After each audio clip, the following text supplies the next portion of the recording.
Hey guys, I don't know if you know this, but GMTK hosted a game jam, and having wanted to make a game, I decided to join. I have zero experience making games, I've never entered a game jam, and I have no idea what I'm doing. Let's go. The day was July 15th, I had just woken up and I started opening YouTube while eating. In my recommended, I saw a GMTK 2022 Game Jam theme announcement video that had premiered about 2 hours ago. I opened it, I watched it, and I decided, hey, I've actually been meaning to do something instead of just researching IK procedural animation with Unreal Engine 5. If anyone knows anything about it, please hit me up.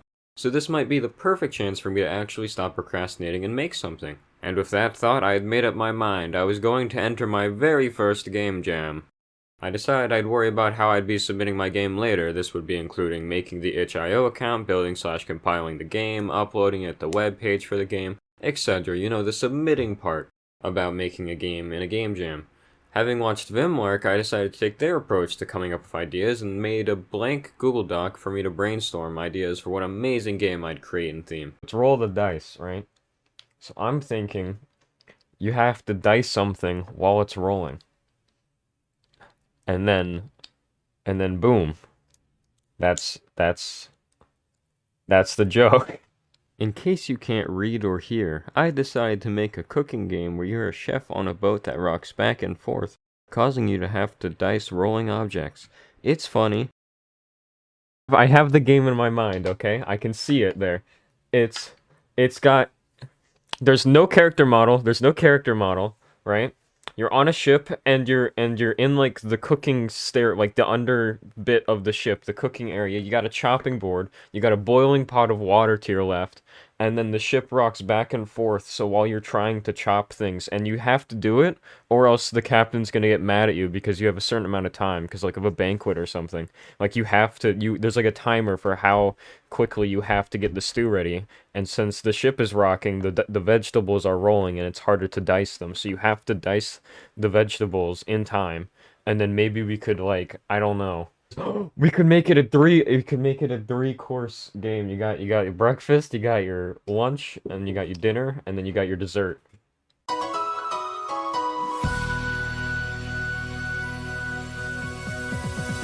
With the premise of the game decided, I had moved on to starting the actual game. Now before you ask, I am using Unreal Engine 5, and I decided to start out with the top-down template as I wanted the character model code I'd be butchering to be based around the mouse input, and also not be first or third person, given that I planned on a fixed camera angle for the game. So with the default AI pathing to the cursor code completely desecrated, I had to swap the human model for a knife, as that would be what the player is controlling with their mouse, etc.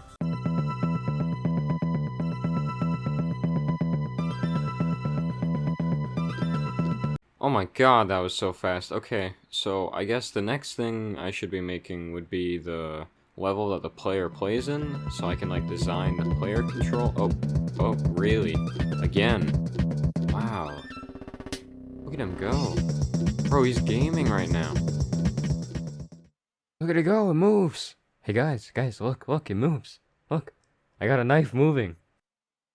Alright, now that I got the knife moving around, I just need to add a little bit of procedural animation, maybe tweak it a bit, make it so that when I click it chops, and boom, there we go, we got chopping implemented even though it doesn't do anything yet, it just looks nice. Alright, so now that I got the animation in place and the player controller set up, I need to actually make the knife part of the knife work. I need to give it a hitbox. If you don't know what a hitbox is, it's a collision detector that allows you to basically write in code that says once something hits this hitbox, which is why it's called a hitbox, I presume, something happens. So now that I have the knife animated, I actually need to code in the part where it can chop things, as in I make a hitbox for when it hits the cutting board or the floor.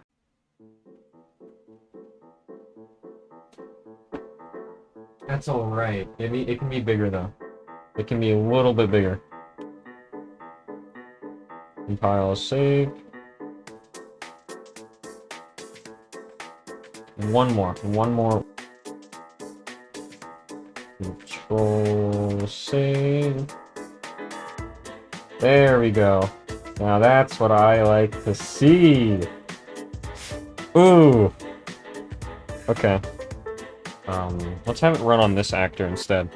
Destroy actor. What's set lifespan? Let's just destroy the actor after like 2 milliseconds. Delay.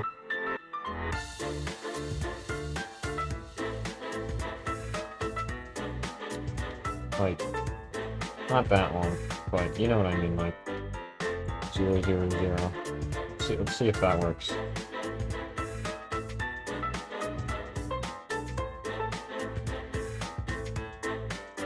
Alright, so now that I got the knife chopping to actually spawn in a hitbox and technically be able to chop things, I need to make objects that can be chopped, and I also need to make the interface that allows said objects to be chopped without a hard reference. And a reference basically is when you make it so 2 objects are linked together without using a hard reference. If I use an interface, that means I can basically mass produce objects that can be chopped rather than having to say, oh, break the code if I delete one object or something like that. It makes it so it's a lot nicer and just better to work with. I made a knife, and I have a hitbox that chops things when I spawn it. And then I just coded the hitbox so if I hold down the chop button, I can shove stuff. So I wanted the pot would be like right there, and I'd shove it in once it's done dice. I'm so happy with how... Okay guys, so I didn't get the footage of the test cube being coded because I accidentally pressed the keybind on my keyboard. That changes it to the loading scene for when I stream on twitch.tv/Chopie the cat. But basically the point is I don't have the footage of the test cube, so just pretend that the test... I'll put some footage up right here of how it works. Okay, good. Alright, so after I got the test cube up and working, and I gotta be able to be chopped up by the knife and moved around and stuff, I needed to actually put in the ingredients that would be in the game. So what I did is I went to Polypizza because, again, I'm on a time budget, I know how to make low poly art, etc. But I went to Polypizza, got some food assets, and then shoved them into Blender, and turned one piece of asparagus into 7 different pieces that are basically the chunks of it that you would chop into. You chop the big chunk, you get 2 small chunks, and you chop those chunks, and you get 4 smaller chunks. And I did that for every single ingredient, and there has to be a better way to do this, so if anyone knows, please, for the love of God, let me know in the comment section below.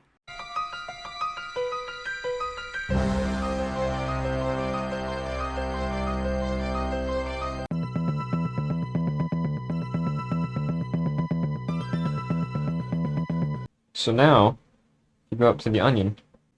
Okay. You gonna listen again, you have? Ha! I thought I'd make it! And you got all the it, Because you're dicing an onion. Oh yeah! Because it's all about a comic crate!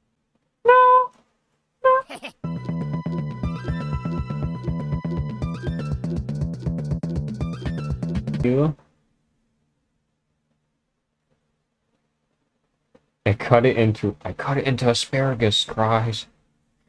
It's all asparagus. After a while, I finally finished 3 out of 4 objects, like ingredients that I needed to cut. And I decided to look at the time, and oh, would you look at that, it's 5 in the morning. So yeah, this is where I called it for day 1. I literally just, like, closed everything and went to sleep, basically. Okay, so the 18-hour recording has trouble importing the audio from it, so if the audio is a tiny bit out of sync, sorry for the recordings. Not for the voiceover. The voiceover is going to be fine. Anyhow, I decided to finish up making a lemon, and then I had all the ingredients ready to go.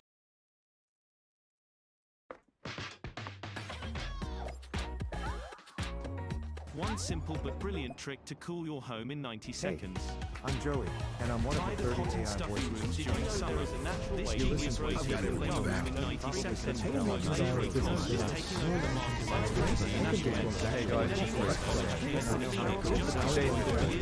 Welcome to a bit of a special video. A lot of you have been asking me about my work with Blender and Unreal, so I thought today we're going to take a more detailed look at my work. How I bring my assets to Unreal, I have to choose the scale and everything, making sure that the rigs work, how I import animations, and I'm also going to show you how you can use these animations that come with the Unreal Engine Mannequin or any animation on the asset store and apply them to your own character using error access none, try. Okay. Alright, so with all that out of the way, I actually decided to finally add in the pot, so I was getting a little bit annoyed just shoving it onto like a round cylinder. So I added the pot in, and ruh-roh raggy, it looks like the pot doesn't have correct physics, so I'm like, what do I do? Well, I know how to make a collision box, so I guess I'll just manually make the hitbox for the food to collide off of. And I did that, and it kinda worked, it wasn't really right. And then it turns out, there's like one setting that you can do with the mesh that changes it to like a complex mesh physics simulation, so that way it actually like makes it work properly. And I've been told not to do this with like a lot of things, so I wouldn't recommend doing it for everything. But once I checked that, I finally got the pod actually working, and yeah, now all I need to do is actually code like it working as a pot. I decided to make a collision hitbox inside the pot that would basically run the code in the game state logic to determine whether or not said object should be added to the pot or whether it should be respawned. Once I made the logic for that, I made the UI appear and update based on what's inside the pot already and or what you need to add to the pot. After getting the game state code set up where it keeps track of what you need and what's inside the soup, I realized something. My entire level was basically just placeholder art, and I was coming up on the last leg of the game jam. I didn't know how long it would take to compile. I didn't know anything, really, so I realized I should probably fix that real quick while I have the chance. So I went to Polypizza, and I got a bunch of models, and I cut them up and exported them out, and then imported them with the proper physics, and I think it looks pretty nice, given the fact that it was made within 2 hours. And honestly, world building, like making the level, was honestly my favorite part of the entire experience. Making a game and then making a map for the game, it just makes the making a map for the game section so much more fun. Like, knowing the fact of the way that everything works together, and then like just seeing it come to fruition to like actually look the way you kind of want it to look, that feeling is just mwah, beautiful. Okay, so for those of you who are very keen, right? If you remember at the beginning of the entire thing, I'm like, I'm gonna make the ship rock back and forth so the objects roll around and you have to dice them. I haven't added that yet. So basically what I'm gonna do, and what I did do, was I parented every object in the scene, except for the ones that are running physics simulations and or the player, to one object, one actor, and then rotated said actor in code in the game state to basically represent it rocking back and forth. So that way everything moves in sync together, and I can control it all from basically one transform. This took 6 tries to rewrite this code. 6! It took 6 tries, and I thought it'd be simple, but it wasn't. And I'm so happy that I got it to work finally. After I added rocking to the boat, I decided to finally hook up a winning and losing system, where if you lost, it would bring up a GUI, and if you won, it'd bring up the same GUI, but the text would be different and the buttons would be named differently. Because I didn't really have time to make more levels, I implemented the code so if I did decide to make the new levels, it would go to the next level, but if there wasn't any more levels, then you just go back to the level you're already on. So now I have a GUI for winning and losing, I got a playable first level, and now all I need to do is hook up the main menu to it, and then add in some sound effects, and we're good. I quickly began working on the main menu, making the GUI all work and scale properly. And then I decided to go make the background not just be a blank void. I got 2 assets from Polypizza, one of them being a low poly ocean, and another being a cruise ship. I wanted to give the game a little Nightmares aesthetic, but I couldn't find the time to, so I decided to make it just be a normal cruise ship instead, and some spooky, wacky ship like in Little Nightmares. After I got the background for the main menu, I made some horrible logo/branding art for the main menu and the itch.io page. Afterwards, all I had to do was add some sound effects and compile it and build it. So I basically added 2 songs and a knife chopping effect, and then I looked at the time and I'm like, you know what, I'm not doing more. And then I went through the entire process of trying to actually build it. You know, there was so many bugs. Like, I had to install 3 different things, followed the guide, 2 different guides. it was a mess, but I got it to work, and it built in like, I thought it was gonna build in like maybe 4 hours. It literally took like less than 2 minutes, probably literally 1 minute to build the entire game. So I'm like, oh, okay, I didn't have to do this at literally 7 in the morning, but whatever. After I submitted the game on itch.io, I woke up the next morning. I felt great. I had done it. I had actually made a game in the 2 days, no less, and entered a game jam. I crossed the finish line. If you've never done a game jam before, I would recommend it 100% as long as you have the free time to do it. For the entire voting period, I decided to stream and review game jam games on twitch.tv/ChopieTheCat, and met a lot of really cool and nice people, and had a ton of people stop by and show us their games. I even had helper Wesley stop by, and I only recognized him the next day after I had actually slept. Now, I know the part you're waiting for. You want to see how I did. Well, ladies and gentlemen, I actually didn't check how I did until after I finished editing this video. So here is my live reaction to what I got. Let's actually see the review. Ba-da-bum. Hey! That's actually a lot better than I expected. And you guys are gonna be like, what? That's slightly above average. That's exactly what we wanted for.